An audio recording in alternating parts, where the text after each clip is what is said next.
どうもこんにちは、ゆもです。今回は新しくフライパンを購入したので、その紹介と使用感をレビューしていきます。今回購入したのはフィスラーのステンレスとフッ素加工のフライパンです。サイズは両方とも24センチです。価格は2つで25,000円でした。福袋価格で購入したので、単体で購入するよりも安かったです。まずはステンレスのフライパンから紹介します。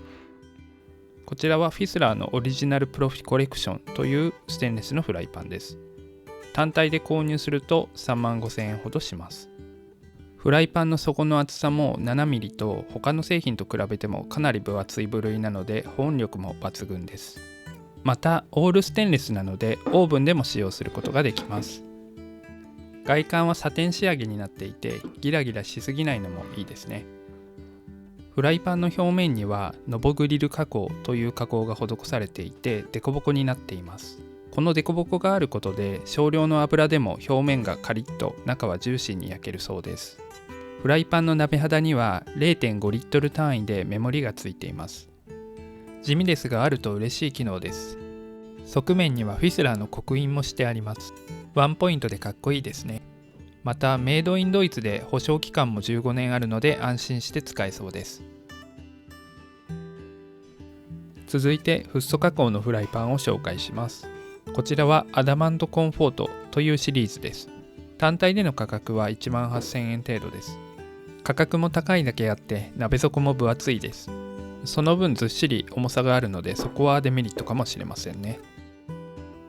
またこのフライパンは傷に強いコーティングが施されているので金属系の調理器具を使っても表面が傷つかないとのことです。とはいえ怖いのであえて金属系の調理器具を使う必要はないのかなとも思います。また P4 フリーでできているので健康面を気にする人にとってもいいのかなと思います。持ち手にはこのように熱よけのガードがついていたり、また取っ手は握りやすいように湾曲しているのでここもいい点かなと思います。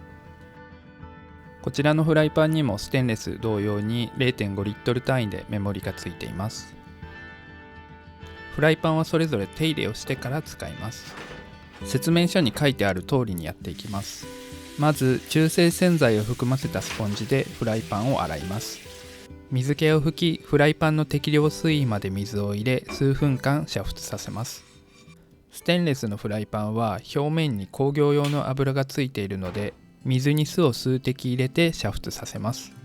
工業用の油がついたままだと食材が表面に焦げつく原因になるのでこの作業が重要です。どちらのフライパンも3分ほど煮沸させたら作業完了です。ここからは実際に両方のフライパンを使って晩ご飯を作っていきます。今日のメインはハンバーグです。ハンバーグはステンレスのフライパンを使って焼いていきます。まず玉ねぎ1/2をみじん切りにします。今回のレシピでは玉ねぎは加熱せずにそのままひき肉と混ぜ合わせようと思います。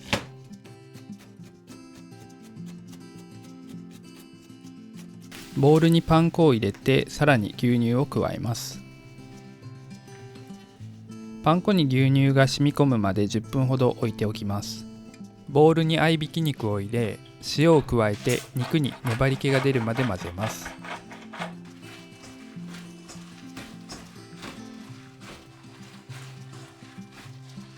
人それぞれ混ぜ方は違うかなと思いますが私は握りつぶすようにいつも潰しています。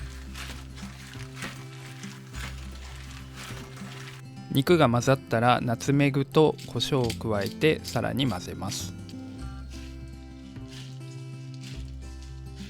続いて玉ねぎ、卵、先ほど牛乳を浸しておいたパン粉を加えてさらに混ぜます。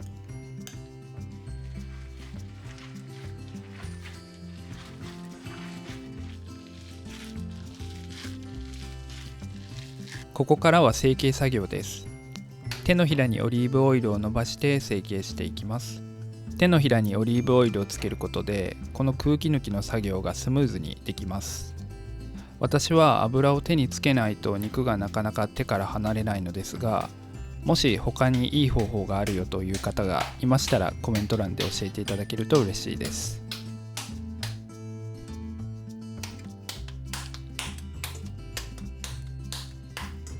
さあここからはステンレスフライパンを使ってハンバーグを焼いていきます。まずフライパンは何も入れない状態で中火で3分間温めます。予熱していない状態で使うと食材がひっつくので、この作業が一番重要です。3分が経過したら予熱ができたか最終確認します。方法は簡単で、フライパンに水を数滴落としてコロコロと転がるようになっていたら予熱完了です。水滴は拭き取ってハンバーグを焼いていきます。今回のハンバーグのように油が出る食材を焼く場合はそのまま入れて OK です。それ以外の場合は他のフライパンと同じように油を全体になじませてから使う必要があります。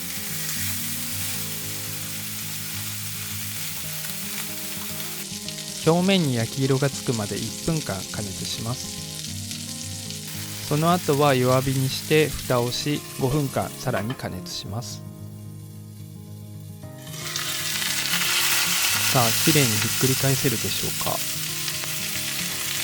焦げつくことなくきれいに返すことができました。一安心ですね。このまま反対面も5分間加熱します。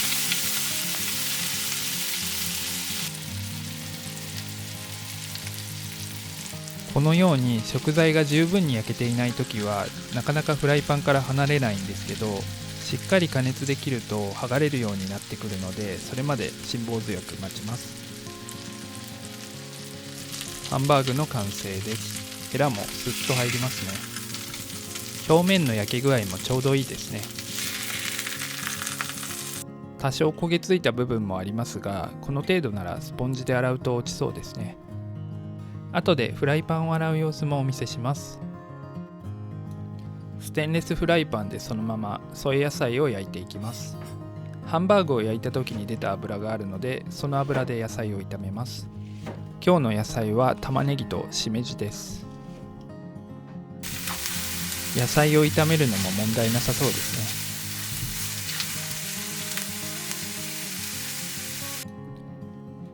続いてハンバーグのソースを作ります。フライパンに赤ワインを入れてひと煮立ちさせます。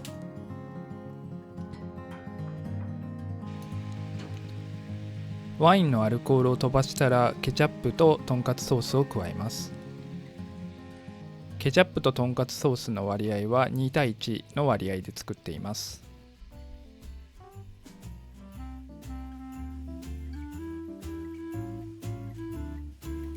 とろみが出るまで水分を飛ばしたらソースの出来上がりです。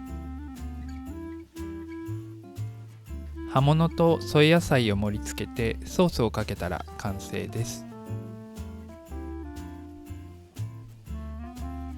続いてフッ素加工のフライパンでほうれん草とチーズのオムレツを作ります。まずほうれん草を茹でます。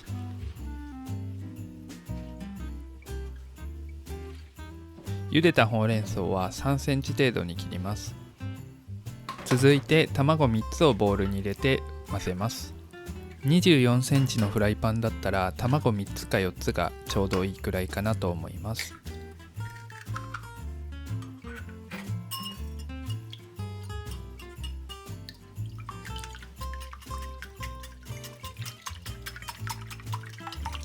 先ほど切ったほうれん草とチーズを加えます。さらに牛乳を大さじ2加えて混ぜます。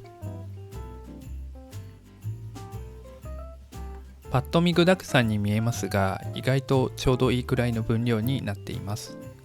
予熱したフライパンで焼いていきます。油は引かなくても大丈夫らしいんですけど、一応入れました。ジューという音が全くしないですね。余熱が足りなかったかもしれません。具材を均等に並べて卵に火が通ってきたら片側に寄せていきます。フライパンに卵がくっつくことなくスルスル剥がれてくれるのでやりやすいですね。ただフライパンに重さがあるので持ち上げての料理をするのはしんどいかもしれません。卵の形を整えつつ中のチーズが溶けるまで加熱したら完成です。コーティングの滑りがいいので無駄に滑らせたくなりますね。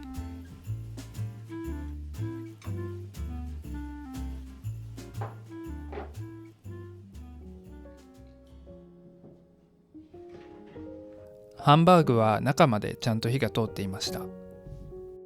保温効果が高いからか、焼き加減も外はしっかり焼き目がついていて、中はジューシーに仕上がってました。オムレツは卵とチーズのとろけ具合がちょうどよくて美味しいです。やっぱりチーズの入った料理に外れはないですね。晩ご飯も食べ終わったのでフライパンを洗います。焦げている部分が少しあるので、この汚れがきれいに落ちるか気になりますね。中性洗剤を含ませたスポンジで洗っていきます。今回は食べ終わった後にフライパンを洗っていますが、使用後すぐに洗った方が汚れが落ちやすいので、皆さんはそうしてください。ステンレスのフライパンは食洗機にも対応していますが、手で洗った方が汚れが確実に落ちるので、私はそうしています。フライパンが大きいので食洗機にそのまま入らないんですけどね。汚れはきれいに落ちました。表面の輝きも美しいですね。